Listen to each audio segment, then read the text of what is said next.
ජේස්වාමි දරුවෝ කුරුසේ බරෙන් පළමුවෙනි වර බිම වැටෙන සේක. ප්‍රථම වැටීම. ඇත්තට ජේසුගේ ජීවිතය ගත්තම එකපාරක් නෙමේ ජේසු වැටෙන. ඒ කියන්නේ කුරුස ගමනේ අපිට තුන් පාරක් කියලා මේ ආකාරයට සඳහන් වෙනවා. නමුත් මගේ රත්තරන් අම්මේ තාත්තේ දුවේ පුතේ ජේසුගේ ජීවිතය පුරාම ප්‍රසිද්ධ ජීවිතය පුරාම අපි ගත්තොත් අපි දකිනවා ජේසු මොන තරම් වත්තාවක් අපි නිසා ඇද වැටුණද කියලා.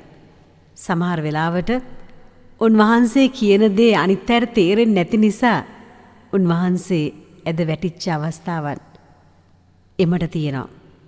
අපේ ජීවිතයේ දෙස අපි හැරිලා බැලුවොත් ජීවිතේ පුරාවටම මගේ රත්තරන් අම්මේ තාත්තේ දුවේ පුතේ අපේ මනුෂ්‍ය දුර්වලකම් නිසා අපිට අපේ ජීවිතේ පාලනය අතර ගන්න බැරිකම නිසා ඊටමත් දුර්වල චරිත හැටියට අපි වැටිලා බොහෝ වෙලාවට වැටිච්ච තැන ඉන්නවා.